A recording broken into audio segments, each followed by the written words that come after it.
Even the direction that the head of your bed, the part where you lay your head, is facing is very important.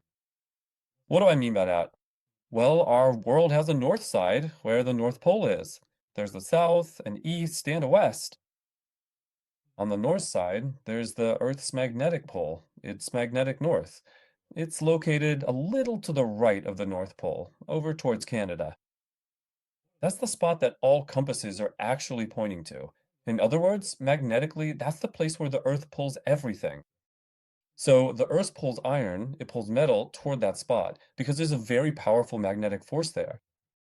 Now, inside your body, what's the most abundant thing in your blood? Inside your blood cells, there's iron. Inside hemoglobin, there is iron.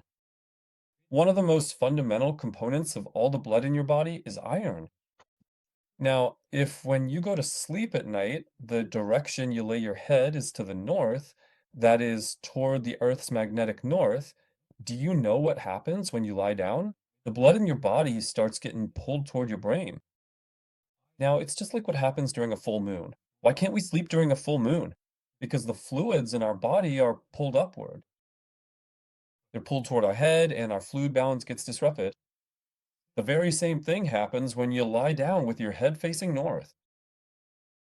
A lot of blood or fluid accumulates in your brain, and this fluid disrupts your hormonal balance, which negatively affects your sleep quality. Now, this information can be found in very ancient knowledge. It's mentioned in old sources, and right now, science is saying the exact same thing.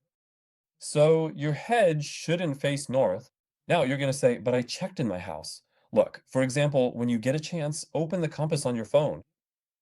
See where you place your head when you lie down and put the phone in that direction. If it's facing north, you need to change the direction of your bed. In order to get good quality sleep, you have to turn it in another direction. Now, let's see how the other directions work.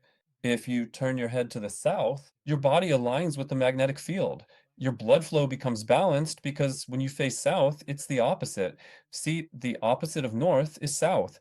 This means the blood is pulled down toward your feet. Your blood flow balances, your heart rate slows down, it stabilizes, and you're able to get a deeper sleep. So, south if possible. Now, if that's not possible, then east. The east provides us with mental clarity, it strengthens our intuition, it has a renewing effect, and east is apparently the direction for detox when we have our bed face east. We supposedly become calmer and more creative. That is when our bed is facing east. West. If our bed faces west, it's said to activate the mind. Our minds speed up, the intensity of our dreams increases, and for some people, nightmares. For example, if you have a lot of nightmares, you need to check if your bed is facing west. If it is facing west, you need to turn your bed in another direction, to the south if possible. This is very effective, everyone. Even when I'm renting a house somewhere, you know, or say in a hotel room, sometimes I'll check the place I'm going to stay.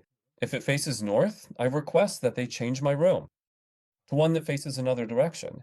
Or when I'm going to rent a house, the first thing I look at is the direction of the bed, which way it's facing, because it really does affect sleep quality. This is important, everyone. You absolutely have to check this. Now, you're going to say, but I can't put my bed anywhere else in my room. In that case, you might need to start slowly thinking about changing your house or changing rooms to get good sleep.